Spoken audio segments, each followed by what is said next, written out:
안녕하세요. 저는 서울에 사는 40대 평범한 남자입니다. 친구 추천으로 이 채널을 알게 되었고, 들으면 들을수록 신기하고 놀라운 사연들이 많아서 즐겨 듣고 있어요. 그런데 이번에는 제가 용기 내서 사연을 적어보려고 합니다. 저도 제가 이런 일을 겪을 줄은 상상도 못했는데, 저에게도 이런 일이 생기더라고요. 일단 저는 아내와 1년 별거하다가 결국 작년에 이혼하게 되었습니다. 이혼이라는 말만 들어도 가슴이 두근거리고 속상했는데 이제는 아무렇지도 않네요. 정말 이혼하는 과정도 지긋지긋하고 짜증났지만 딸아이를 위해서는 꼭 해야 하는 일이었습니다. 현재 저는 싱글 아빠가 되었지만 후회하지 않습니다. 평생 믿었던 사람에게 배신당하는 기분은 말도 표현할 수 없을 정도의 고통이었거든요. 그럼 아내와 저의 지긋지긋한 이혼 스토리 한번 들어보시겠어요?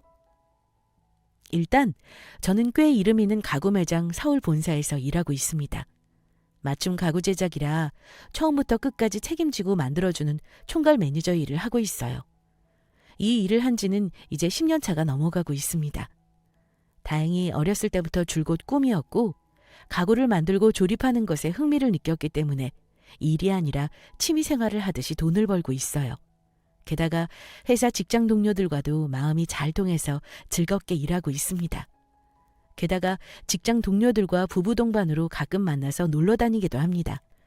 친구들은 회사 동료들과 어떻게 그렇게 지낼 수 있냐고 묻지만 저는 자연스러웠어요. 사회에서 이런 친구들을 사귈 수 있음에 감사하게 생각하고 지냈습니다. 아내는 아이를 낳기 전에는 회사를 다니다가 딸아이가 태어나고 난 뒤 그만두었어요. 아이를 낳고 살짝 산후 우울증이 있었는데 이제는 말끔히 해결되었습니다. 아무튼 아이 낳고 아무 문제 없이 평범하게 지냈어요. 그러다 딸아이가 초등학교에 입학하고 나서 아내가 조금씩 이상해졌습니다. 좀 늦바람이 들었다고나 할까요? 밖으로 나가는 일도 많아졌고 그때쯤 친구와 약속도 늘어났습니다. 여보, 나 오늘 좀 늦을 거야. 반찬은 안에 넣어놨으니까 국이랑 데워 먹어. 알았어. 그럼 연지 이따 학원 끝나기 전에는 올 거지? 그때는 당신이 있잖아. 나도 여유 좀 즐겨보자. 암튼 오늘은 당신이 연지 좀 챙겨줘. 엊그제도 나갔잖아. 그리고 연지 내일 소풍이야. 연지 당신이 싼 김밥만 먹잖아. 몰라? 암튼 코로나도 있고 하니까 적당히 하고 들어와. 짜증나. 몰라. 일단 다시 전화할게. 하루 이틀 취미 생활? 이해할 수 있죠. 그런데 아내는 정도가 지나쳤습니다. 서예, 요가, 꽃꽂이, 독서 토론 모임까지 여러 가지 동호회를 나갔거든요. 어떨 때는 저보다 더 바쁠 때가 있었습니다. 워낙 활동적인 사람이라 결혼 전에는 그 당당한 모습이 끌렸는데 점점 책임감 없는 모습으로 보일 때가 있었죠. 특히 약속을 안 지키는 모습을 보일 때마다 한숨이 나왔습니다. 하지만 딸아이의 엄마이자 아내였기 때문에 좋아질 거라고 믿고 기다려주었죠. 그런데 하루는 딸아이 연지가 감기 기운이 있어서 학교에 가지 못한 적이 있었습니다. 그래서 아내에게 아침부터 신신당부하고 출근을 했죠. 여보, 오늘 연지 아프니까 오늘 하루는 집에 꼭 있어. 알겠지? 알았어. 잔소리.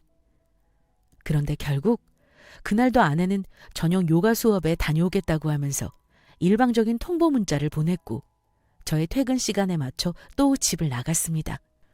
일부러 제가 퇴근하는 시간에 맞춰 나가는 사람처럼 보였어요. 가끔은 그런 생각도 했습니다. 왜 나랑 결혼한 거지? 하는 생각 말입니다. 여보, 나왔어. 아빠. 연지야, 엄마 언제 나갔어? 응? 모르겠는데. 나 잠깐 약 먹고 잤어. 그랬구나. 밥은 먹었어? 아니, 아이가 아프니까 옆에서 챙겨주라고 그렇게 이야기를 하고 나갔는데 결국 그날도 저와의 약속은 물거품이 되었죠. 항상 이런 문제로 싸우고 화해하고 또 아내는 일방적으로 미안하다고 사과하는 패턴이었습니다. 물론 아이가 잠을 자고 있었고 또 제가 퇴근하는 시간이라 나갔을 수도 있습니다. 하지만 그날만큼은 딸아이를 옆에서 지켜주었으면 했거든요. 또 제가 회사에 급한 일이 있으면 아이가 혼자 남는 건데 정말 큰일 날 뻔했습니다. 약속을 안 지킨 아내에게 실망스러웠죠. 아니, 화가 머리끝까지 났습니다. 당신, 오늘은 일부러 내가 나가지 말아달라고 부탁했잖아. 지금 벌써 몇 시야? 아이가 아픈데 밥이라도 차려두고 나가지. 참나, 내가 무슨 밥 차려주는 기계야? 그리고 연지 자고 있길래 나왔어. 나를 너무 나쁜 엄마로 만들지 마. 어차피 당신 왔잖아. 그럼 됐지? 그래서 미리 문자도 했고. 뭐? 당신이 엄마야? 아이가 아프잖아. 상식적으로 자다 깨서 일어나는데 아무도 없으면 얼마나 무섭겠냐고. 왜 도대체 엄마답게 생각을 못해? 연재 어리잖아, 어? 그리고 오늘은 아침부터 내가 부탁했잖아. 약속을 어겨서 그것 때문에 화가 나는 거라고. 모르겠어? 응, 모르겠어. 몰라. 남자가 왜 이렇게 잔소리가 많아? 지겨워. 결국엔 아무 일도 없었잖아. 연지가 그래서 어디 다쳤어? 당신이 그래서 집에 안 왔어? 내가 뭐 새벽에 들어왔어? 이제 9시야. 그만하자. 나도 지쳐. 아내와 저와의 관계는 이상하게 삐그덕삐그덕 거리고 있었습니다. 그리고 확실히 아내는 사소한 말로 저에게 상처를 주고 있었어요. 제가 회사에서 과장을 달았을 때만 해도 아내는 무척 좋아했습니다. 그런데 그 당시에는 왜 승진하지 않냐면서 다른 사람과 비교를 그렇게 했어요. 당신 다음 주에 승진 발표 날이지? 너무 기대하지는 마. 친구 자연이 알지? 남편이 이번에 변리사 시험 합격했다고 하더라. 당신도 집에서 텔레비전만 보지 말고 공부 좀 하는 거 어때? 요즘은 은퇴가 워낙 빨라져서 노후 준비하려면 대비해야 한대. 생각해볼게. 으이그, 생각만 하면 늦어. 게을러 터져서. 암튼 이번에도 승진 안 되면 큰일 나. 그러니까 회사 사람들한테 아부 좀 떨고 그래. 다 그런 게 남는 거야. 내가 알아서 할게. 뭘 알아서 해? 알아서 해서 여태 만년 과장이냐? 꼭 그렇게 말해야겠어? 그만해. 잘난 척 좀 하지 마. 참나, 왜 저래? 아내는 꼭 자기 유리한 쪽으로 이야기를 이끌고 상대방을 짓눌러야만 직성에 풀리는 듯 했습니다. 정말 말투가 마음에 안 들었어요. 하지만 가끔 그렇게 싸우다가도 좋을 때는 좋았습니다. 부부싸움은 칼로 물베기라고 생각하며 살았어요. 또 지나고 나서 생각해보니 어떨 때는 아이 때문에 꾹 참고 살았던 것도 있습니다. 그리고 그 당시 얼마 지나지 않아 저희 부부는 이사를 했습니다. 회사 근처에서 조금은 멀어졌지만 그래도 집 평수가 좀 더 커지고 앞에 주차장도 넉넉해서 오래전부터 봐둔 집이었죠. 아무튼 이사를 하는 바람에 직장 동료들을 집들이에 초대한 적이 있어요. 저는 회사에서 가구 물류팀 담당이었기 때문에 집들이에는 물류팀 인원만 소수로 불렀습니다. 팀원들은 과장인 저를 포함해 팀장님 1명, 대리님 2명, 그리고 신입 4명 이렇게 사람들을 불렀습니다.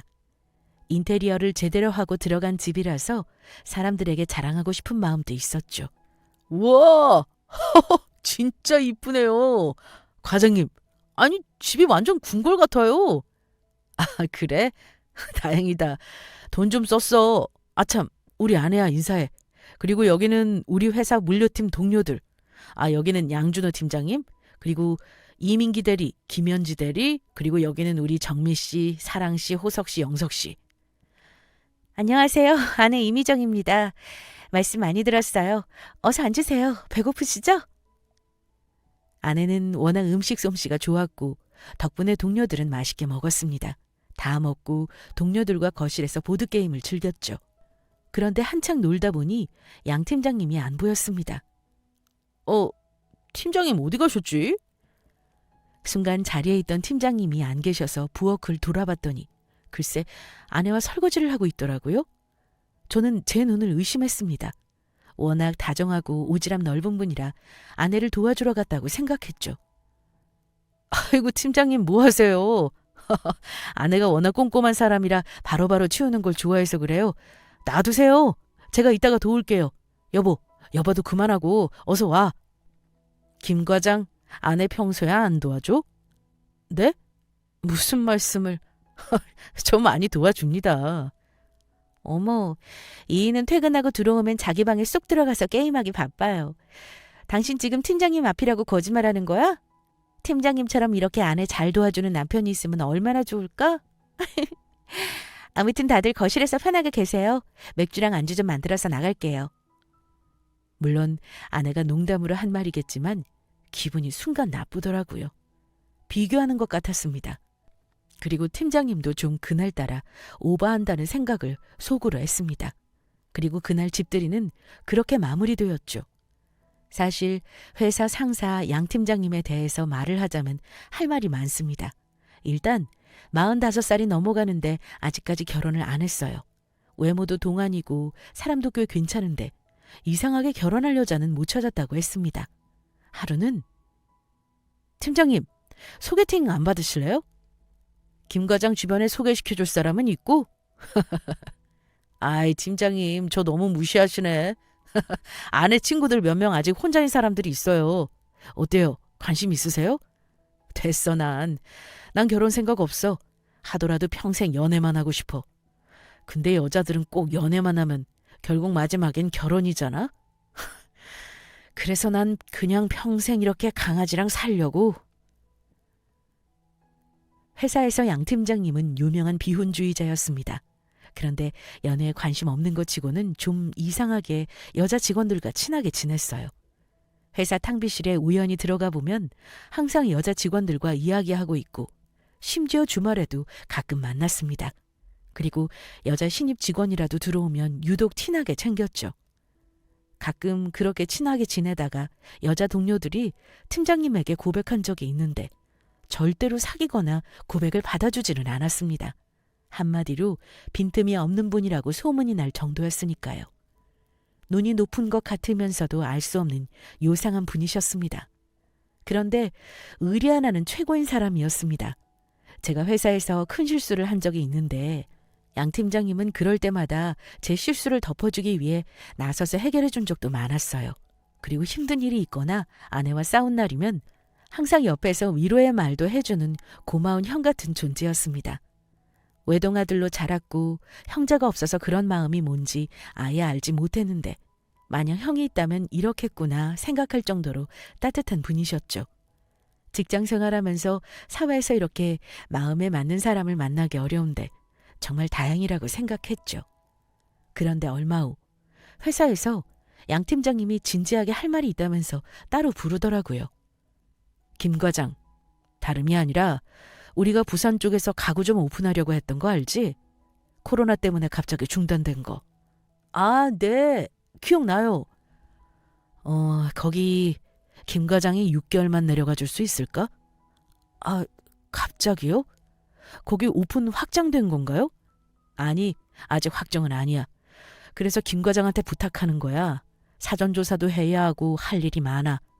만약 그 사이에 확정되면 부산지 좀 도맡아서 관리해야 하는데 내가 누굴 맡기겠어. 김 과장이 워낙 실력도 좋고 경력도 오래됐잖아. 딱 6개월만 부산으로 가줄 수 있겠어? 내가 위에다 잘 말해볼게. 보너스 같은 거. 어때? 고민해볼래? 고민해보겠습니다. 보통 시작 단계에서는 대리급으로 지방 발령을 많이 보내는데 좀 이상했습니다. 과장인 저를 굳이 지방까지 보내는 게 말이죠. 그런데 사람이 없다며 6개월만 가달라고 사정을 하는데 마음이 약해지더라고요. 결국 저는 6개월 정도는 괜찮겠다고 생각했고 부산에 잠시 내려가기로 결정했습니다. 아내와 딸아이에게 말하니 잘 다녀오라고 응원해 주더라고요. 부산에 내려간 후 회사에서 마련해준 기숙사에서 지냈습니다. 그런데 한 가지, 근처에 마트가 없어서 밥을 먹는 게 조금은 불편하더라고요. 그래서 밥은 거의 시켜 먹었는데 한 달 내내 그렇게 지내다 보니 속이 쓰리고 아팠습니다. 결국 나중에는 아내에게 따로 반찬 도시락을 부탁했습니다. 워낙 음식 솜씨가 좋은 사람이라 아내 음식이 그립더라고요. 여보, 그럼 다음 주 토요일에 오는 거지? 아, 맞다. 미안. 그거 그냥 택배로 보내줄게. 왜? 연주랑 같이 오기로 했잖아. 내가 KTX표 봤더니 자리 있던데? 아니. 그날 친정엄마가 병원 예약해둬서 나도 같이 가야 할 것 같아. 아, 그래? 장모님 어디 아프셔? 아니, 그냥 건강검진. 암튼 이번에는 택배를 보낼게. 연지랑 오랜만에 엄마 좀 보고 올게. 암튼 미안, 여보. 어쩔 수 없지. 알았어. 아내는 벼랑간 장모님 핑계를 대더라고요. 좀 서운했지만 어쩔 수 없었습니다. 그리고 시간이 흘러 토요일이 왔고 저도 오랜만에 집에서 쉬고 있었어요. 그런데 갑자기 지난주 아내와 통화했던 기억이 났고 오랜만에 장모님에게 안부 전화를 해야겠다고 생각했습니다. 병원 건강검진이 오전 10시 예약이라고 들었기 때문에 오후가 한참 넘어서 전화를 해봤죠. 여보세요? 장모님? 김서방. 잘 지냈어? 네, 건강하시죠? 응, 연지 데리고 좀 놀러와. 네? 연지 엄마 거기 갔잖아요. 뭐? 이게 무슨 뚱딴지 같은 소리야. 안 그래도 내가 엊그제 전화해서 놀러 오라고 하니까 죽어도 못 온다고 하던데? 뭐 연지가 아프다던데? 아유, 연지 약해서 어떻게 해. 그나저나 김사방은 지방에서 지낸다고? 아, 네, 부산요. 6개월만 있다가 내려갈 거예요. 근데 장모님, 미정이 진짜 안 왔어요? 안 왔대도. 내가 왜 거짓말을 해? 왜? 무슨 일 있어? 아니에요. 그냥 장모님 생각나서 전화해봤어요. 연지랑 다 해서 조만간 얼굴 뵈러 내려갈게요. 응, 그래, 김서방. 우리 미정이 때문에 고생이 많지? 아직 철이 덜 들었어. 그지? 그래도 우리 연지 엄마잖아. 응? 서로 싸우지 말고 잘 지내. 나 김서방 믿을게. 건강하고. 네, 장모님. 곧 내려갈게요. 그럼 전화 끊을게요. 정말 이상했습니다. 아내는 또 거짓말을 했죠. 정말 미칠 것 같았습니다. 저는 그 순간 여러 가지 생각이 스쳤습니다. 바람이 난 건가? 집에 무슨 일이 있나? 남몰래 비밀이 있는 걸까? 하는 여러 가지 생각이 지나가더라고요. 그리고 아내에게는 모르는 척하며 전화하고 물었습니다. 여보세요? 당신 어디야? 장모님 댁이야? 그건 왜? 장모님 댁 아니지? 당신 미쳤어? 자꾸 거짓말을 왜 하는 거야? 뭐가? 나 장모님이랑 방금 전화했어. 여보, 의부증 있어? 뭐? 당신이야말로 요즘 왜 그래? 아내는 적반하장으로 나왔습니다. 버젓이 당당하게 거짓말을 하길래 말을 하기가 무서워지더라고요. 그리고 다시 아내가 핑계를 댄 것이 날짜를 착각한 것 같다고 하더라고요. 저는 다 알면서 그냥 넘어가 주었습니다. 더 이상 싸울 힘도 이야기할 에너지도 없었어요. 그냥 저도 지칠 대로 지친 것 같았습니다. 그때 처음으로 잘못 살고 있다라는 생각이 들었어요. 왜냐하면 싸우는 것도 서로 감정이 있고 관심이 있을 때 가능한 것인데 저희 부부에게는 그런 것조차 사치라는 생각이 들었거든요. 하지만 딸 연지의 엄마이자 제 아내이기 때문에 끝까지 저는 아내를 이해하려고 했어요. 또 무엇보다 믿으려고 했습니다. 믿음 없는 결혼은 절대 용납할 수 없으니까요. 사실 아내는 몇 년 전 우울증이 와서 힘들어했던 적이 있습니다. 마침 그 생각이 나더라고요. 또 제가 지방에 내려가 있으니 나름 아내도 혼자 육아하느라 힘들겠다는 생각도 들었습니다. 그래서 아내의 생일을 맞아 아내한테 연락도 안 하고 집에 올라온 적이 있어요. 마침 딸 연지랑 밖에 나갔다가 들어온다고 하길래 그렇게 믿었습니다. 그리고 신발까지 숨기고 집에 몰래 숨어 있었죠. 이런 서프라이즈 이벤트는 처음이라 괜히 긴장되고 떨리더라고요. 아내가 좋아하는 케이크랑 꽃다발도 준비했습니다. 그렇게 10분 넘게 안방에 숨어 있었죠. 그리고 이내 곧 아내가 들어왔습니다. 그런데 내일이죠, 생일? 네네. 기억하네요. 당연하죠. 우리 사귄 지 이제 6개월 막 넘어가는데 처음으로 이렇게 중요한 날을 잊어버리면 안 되죠? 하긴. 맞네요. 준호 씨는 생일 겨울이죠? 저는 귀를 의심했습니다. 분명히 아내와 함께 들어온 그 사람은 직장 상사, 회사 양준호 팀장이었거든요. 순간 머리털이 쭈뼛 섰습니다. 저는 손이 벌벌 떨렸지만 끝까지 그들의 대화를 엿들었죠. 근데 재훈이는 오늘 안 오죠? 그럼 나 여기서 늦게까지 있다가 가도 돼요? 남편요? 네. 제 생일인데 못 온다고 하더라고요. 근데 처음에는 서운했거든요. 근데 그만큼 준호 씨랑 더 같이 있을 수 있으니까 더 좋겠더라고요. 잘 됐죠 뭐. 이렇게 도와주네요? 그렇네요. 근데 이제야 말하는데 제가 일부러 재훈이 부산 보낸 거 알아요? 제가 미정 씨랑 있으려고 머리를 좀 썼답니다. 어머, 진짜요? 남편이 그런 이야기는 안 하던데. 몰랐네요. 왜요? 진짜 몰라서 그런 거예요? 미정 씨랑 같이 시간 보내려고 그랬죠. 마음 편히 있고 싶은데 항상 눈치 봤잖아요. 미정 씨가 저녁에 나와도 아이 때문에 남편 때문에 항상 일찍 들어간다고 해서 얼마나 서운했는데 알아요? 귀여워. 그랬어요? 근데 그거 알아요? 난 여기 여관이라고 생각해요. 물론 우리 딸은 내 가족이지만 남편은 그냥 남보듯 그렇게 살아요. 저희 그리고 각방 써요. 몰랐죠? 그래요? 암튼 미정 씨, 난 우리가 나쁜 짓 한다고 생각 안 해요. 재훈이에게도 미안하지만 어쩌겠어요, 미정 씨가 이렇게 좋은데. 그래서 제 생각에는 일단 6개월이라고 김 과장한테 말은 해뒀는데 아예 부산 그쪽으로 발령을 보낼까도 생각 중이에요. 괜찮겠어요? 딸 연지가 아빠를 좀 보고 싶어 하기는 한데 뭐 좋아요. 근데 이렇게 연애하는 것도 꽤 스릴 있네요. 근데 준호 씨, 회사에서는 절대 티내면 안 돼요. 알죠? 당연하죠. 그리고 우리가 막말로 나쁜 짓 했나요? 밥 먹고 영화 보고 같이 술 마시면서 서로 인생 사는 이야기하고 그런 게 남자친구 여자친구잖아요. 너무 걱정하지 말아요. 요즘 너무 행복해요. 남편 없이 준호 씨랑 마음 편히 놀 수 있어서.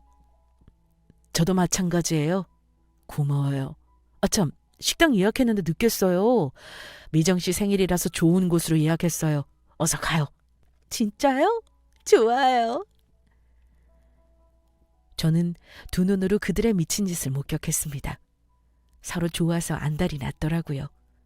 어디서부터 어떻게 시작된 인연인지 모르겠으나 아내와 양 팀장은 서로 사귄 지 6개월이나 된 사이였습니다. 서로가 이름으로 호칭을 부르고 있더라고요. 심지어 양 팀장은 저를 일부러 부산으로 보냈던 것이라는 사실도 알게 되었습니다. 정말 직장 상사로서 믿고 의지했던 형 같은 사람이었는데 망치로 얻어맞은 거죠. 화가 나서 도저히 참을 수가 없었습니다. 사실 그 현장을 바로잡아서 양 팀장을 주먹으로 날리고 피를 보게 하고 싶었지만 일부러 참았어요. 아무튼 그들이 시끄럽게 집 밖을 나가길래 저도 몇 분 후 집에 왔었다는 증거를 지우고 몰래 빠져나갔습니다. 저는 다시 부산으로 내려가면서 많은 생각을 했어요. 아무것도 모르는 척 연신 거짓말하는 아내와 더 이상 살고 싶지 않았습니다. 특히 아내 생일이라 케이크랑 꽃다발까지 준비했는데 무용지물이 되어버렸죠. 저는 그 순간 이 여자와 이혼해야겠다라고 확실하게 다짐했어요. 평소 이혼하고 싶다는 생각을 가끔 한 적이 있었는데 이렇게 금방 마음이 확신이 들 줄은 저도 몰랐습니다. 정이 떨어져서 또 더러워서 도저히 못 살겠더라고요. 직장 상사, 그것도 양 팀장과 연애를 하다니 정말 마음이 부글부글 끓어올라왔습니다. 그리고 그날은 무방비 상태로 당했기 때문에 다음번엔 확실한 물증을 잡아야겠다고 생각했죠. 딸 연지에게 미안하지만 일부러 연지는 근처 친구에게 잠시 맡기고 아내를 혼자 있게 했죠. 한마디로 자유시간을 주었습니다. 여보세요? 여보, 오늘은 마음 편히 놀아. 아니, 웬일이야? 안 그래도 방금 연지 민정이 엄마가 데리고 가셨어. 오늘은 나 당신 카드 써도 돼? 나 자유시간 맞아? 그래, 당연하지. 친구들 불러서 간만에 집에서 놀아도 좋고 파자마 파티? 그런 거 많이 하더라. 알지. 오, 센스쟁이. 오늘은 간만에 마음에 든다. 고마워, 여보. 아무튼 저는 일부러 아내에게 자유시간을 주었습니다.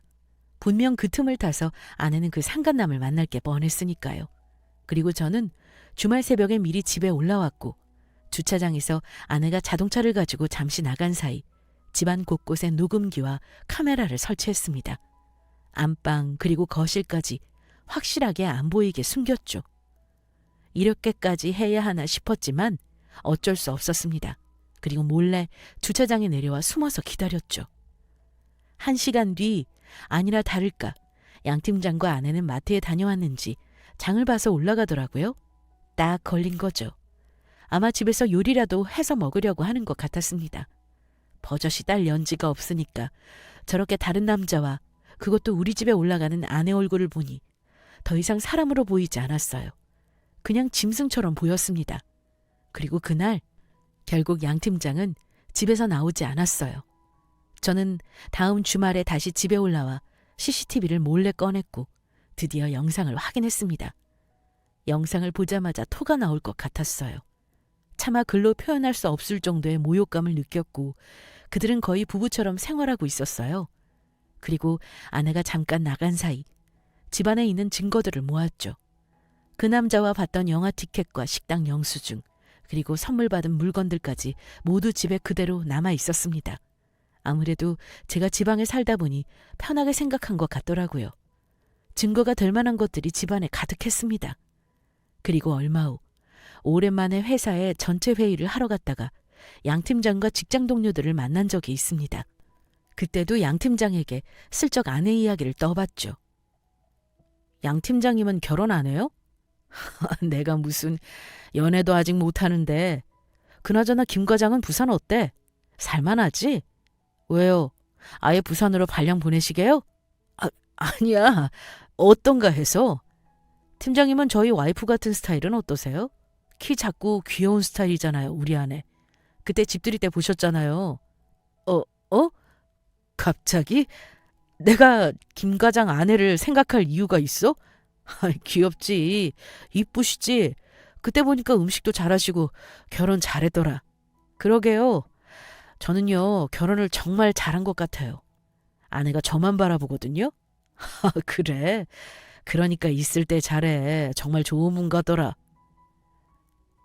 상간남 양 팀장님 개소리를 하더라고요. 연애할 사람이 없다는 둥, 외롭다는 둥, 여자를 소개해달라는 둥. 정말 소름 끼치게 거짓말을 하면서 제 앞에서 웃었습니다. 저는 양 팀장의 이런 거짓말도 모두 녹음해 두었죠. 그리고 상간남, 양 팀장이 잠시 자리를 비운 사이 점심시간에 양 팀장 회사 사무실 책상을 뒤져봤어요. 분명 증거가 있을 거라 믿었습니다. 그리고 3번째 서랍을 열어보니 아내와 찍은 사진이 몇 장 있더라고요. 여행을 가서 필름 사진으로 찍은 것 같은데 직접 인화해서 서랍 안쪽에 넣어두었더라고요. 양 팀장도 딱 걸린 거죠. 정말 둘 다 끼리끼리 소름 끼치게 바보 같았습니다. 그리고 얼마 후 저는 이혼 변호사 상담을 받았죠. 더 이상 이혼을 미룰 수가 없었습니다. 변호사와 상담을 해보니 증거가 차고 넘쳐서 상간남 소송을 해도 충분히 승산이 있다고 했죠. 그리고 이혼 소장이 준비되고 곧바로 회사에 바로 이 사실을 고발하고 싶었어요. 그런데 이렇게 평범하게 이혼 소장이 날아가면 제 분이 풀릴 것 같지 않았습니다. 그래서 양 팀장을 한마디로 개망신을 주고 쪽팔리게 만들고 싶어서 작전을 생각하게 되었습니다. 결국 저는 남은 한 달 뒤 다시 본사로 돌아가게 되면 성대하게 동료들과 집들이 파티를 한 번 더 열어야겠다고 생각했죠. 그때 모든 걸 밝히겠다는 작전을 펼쳤습니다. 그 후 시간이 흘러 그날이 왔어요. 저는 무사히 본사로 돌아왔고 일부러 직장 동료들을 불러 보란듯이 한 번 집들이를 열었습니다. 일부러 양 팀장과 아내가 같이 있도록 만들었죠. 김 과장, 그동안 정말 수고했어. 덕분입니다. 저희 이제 돌아왔습니다. 건배하세요. 자, 건배. 술자리는 무르익었습니다. 아무것도 모르는 양 팀장과 아내는 신나서 웃더라고요. 그리고 알고 보니까 그들은 눈빛 교환도 정말 많이 했습니다. 속으로 너희가 그렇게 웃는 것도 오늘이 마지막이다 라고 생각했죠. 그리고 한창 이야기를 하다가 일부러 사람들에게 재밌는 영상 하나를 틀어주겠다고 했습니다. 자, 그럼 이쯤에서 재밌는 걸 하나 보여드릴게요. 재밌는 거? 뭐야, 김 과장 결혼식 영상? 그거랑 비교도 안 되죠. 지금 여기서 보고 집에 가서 또 보시라고 핸드폰에도 이따가 전송해드릴게요. 아주 배꼽을 잡을 거예요. 널리 널리 영상을 친구들에게 뿌려주세요. 오, 뭔데 그래? 저는 사람들의 기대감을 부풀게 만들었습니다. 양 팀장은 자기가 바람피는 영상에 나올 줄은 상상도 못하는지 바람처럼 들떠서 이야기하더라고요. 그리고 이윽고 며칠 전부터 밤새 준비한 바람 증거 영상들이 사람들 앞에 공개되었습니다. 둘이 이 거실에서 이야기하는 장면부터 같이 팔짱을 끼고 수다 떠는 것, 심지어 같이 데이트하는 사진들까지 빠짐없이 낱낱이 공개했죠. 사람들은 웅성웅성 떠들기 시작했습니다. 저거 형수님 아니야? 잠깐, 그 옆에 남자 양 팀장님 아니야? 내가 지금 잘못 보는 건가? 여러분, 추잡한 영상 잘 보셨나요? 지금 옆에 앉아있는 양 팀장님과 제 아내요. 바람 피우고 있습니다. 저 몰래요. 본인들도 자기 사진인 줄 모르고 보다가 갑자기 봉변을 당한 거죠. 양 팀장은 고래고래 소리를 지르고 저한테 욕을 했습니다. 심지어 열이 받았는지 저를 때리려고 하더라고요. 동료들은 고래고래 소리치는 양 팀장을 말렸고 저희들의 싸움을 말리고 난리가 났습니다. 저도 가만히 당하지 않았죠. 양 팀장 그놈 멱살을 잡고 주먹으로 한 대 시원하게 날렸습니다. 한 대 치니까 소파 위로 날아가더라고요. 아내는 연신 오열하면서 울었습니다. 꼴 보기 싫었죠. 당신이 바라는 행복 이거였어? 사람들 앞에서 이렇게 알려지니까 어때? 미안해 여보. 용서해줘. 결국 부부싸움으로 번지자 사람들은 양 팀장을 데리고 곧장 밖으로 나갔습니다. 양 팀장도 한참이나 고래고래 소리를 지르다가 이내 곧 창피한지 자리를 피하더라고요. 사람들이 다 떠난 뒤 아내에게 자초지종을 물었습니다. 당신 지금 이렇게 된 거 나 원망하지 마. 창피해? 쪽팔려? 연지 아빠, 왜 그래 무섭게. 미안해. 내가 잠깐 미쳤나 봐. 너 내가 경고하는데 다시는 우리 집에 들어오지 마. 나 당신이랑 이혼할 거야. 곧 이혼소장 갈 거니까 준비해. 일단 연지는 내가 데리고 살 거니까 그렇게 알아. 이 집 곧 전세로 내놓을 거니까 당신도 곧 나가. 친정에 가든지 그놈 집에 가든지 알아서 해. 연지 아빠, 내가 잘못했어. 우리 연지 두고 내가 어디를 가? 우리 연지? 너가 우리 연지라고 말할 자격이 된다고 생각해? 더러운 입으로? 정말 미안해. 정말 여보, 용서해줘. 아내는 무릎을 꿇더니 제 앞에서 싹싹 빌었습니다. 하지만 이미 제 마음은 떠난 지 오래되었죠. 그 모습마저도 가식적이고 더럽게 보였습니다. 그리고 생각했죠. 아, 진짜 같은 공간에 있고 싶지 않다라고 말입니다. 그래서 집안에 있는 아내 옷이며 가방, 온갖 짐이 보이는 대로 캐리어에 싸기 시작했죠. 그리고 거실에 걸려있던 결혼사진도 던져버렸습니다. 집안이 난장판이 되었지만 그때 당시 이성을 잃었던 것 같아요. 앞에 아내가 보이면 또 화가 너무 치밀어 올라 스스로 감정 조절이 너무 안 되길래 그냥 아내를 집 밖으로 쫓아낼 수밖에 없었습니다. 이거 들고 일단 나가. 내가 연지한테는 잘 설명할게. 연지는 아직 어려서 받아들이기 힘들 테니까 자세한 건 같이 만나서 이야기해주자고. 일단 오늘은 꼴도 보기 싫으니까 나가버려. 여보, 안 돼. 내가 갑자기 이 꼴로 어딜 나가.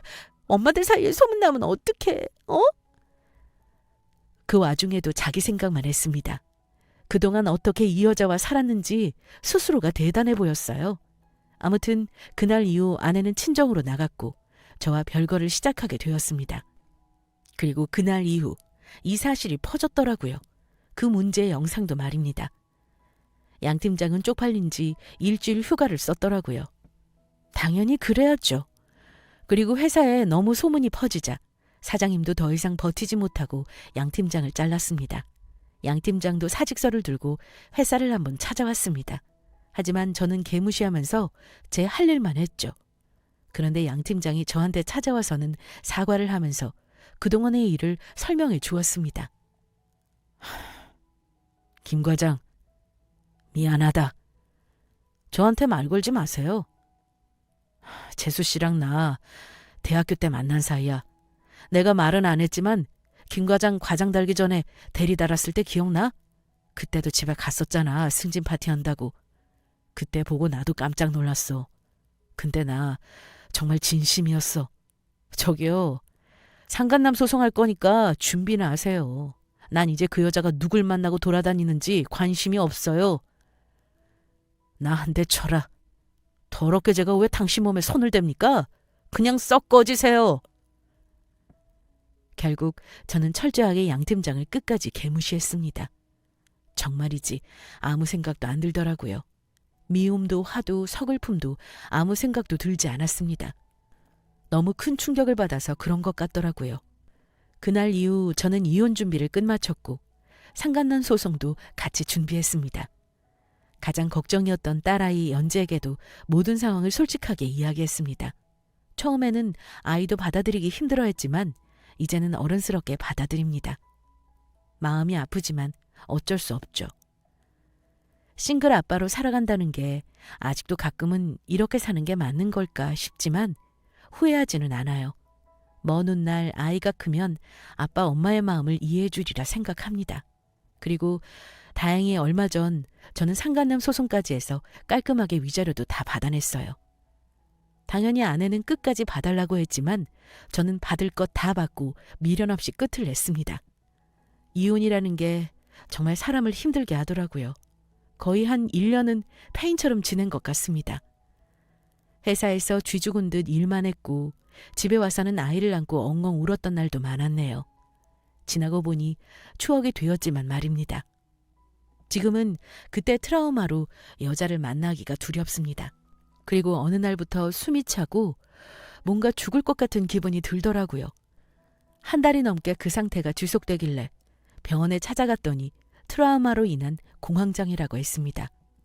연예인들이 가끔 걸린다는 공황장애에 제가 걸렸더라고요. 정말 충격이었습니다. 딸아이 연지를 위해서라도 이렇게 살면 안 되겠다고 생각했고 요즘에는 운동도 하고 등산도 하면서 다시 이겨내려고 노력 중입니다. 나중에 소문으로 듣기론 전 아내는 상간남 양 팀장이라는 사람과 헤어졌다고 들었습니다. 진정한 사랑이라고 고래고래 소리치더니 결국 그 꼴이 났더라고요. 생각해보면 관계가 틀어져 버리는 것은 아주 쉬운 것 같습니다. 당연하다고 생각하는 순간 그 사람을 그 정도로만 관계를 만들 수밖에 없으니까요. 인간관계에서 가장 중요한 건 익숙한 것에 속지 않고 감사하게 생각하는 것 아닐까 싶습니다. 어쩌면 사소한 말 한마디 때문에 서로가 오해가 생겨 모든 걸 잃어버릴 수 있으니까요. 저는 아내와 신뢰가 깨졌습니다. 물론 바람이라는 엄청난 행동 때문에 이혼했지만 가끔 생각해보면 평소에 더 서운했던 게 많았던 것 같아요. 점점 서로를 바라보는 눈빛과 말투, 행동 모든 것들이 서서히 희미해져 갈 때마다 저는 느꼈습니다. 사랑 없이 산다는 것을요. 때로는 아무 이유 없이 서서히 멀어지게 돼버리는 경우가 있지 않나요? 여러분은 어떠신가요? 여러분 주변 사람들과 서서히 멀어지게 된 경우가 있다면 어느 한쪽에서 분명히 사소한 것들에 신경을 쓰지 않았을 것입니다. 저는 이제 모든 인간관계를 필사적으로 잡으려고 하지 않아요. 왜냐하면 그것도 상대에 대한 희생이 필요하기 때문입니다. 저와 아내의 인연은 딱 여기까지인 것 같다는 생각을 하니 마음이 편해지더라고요.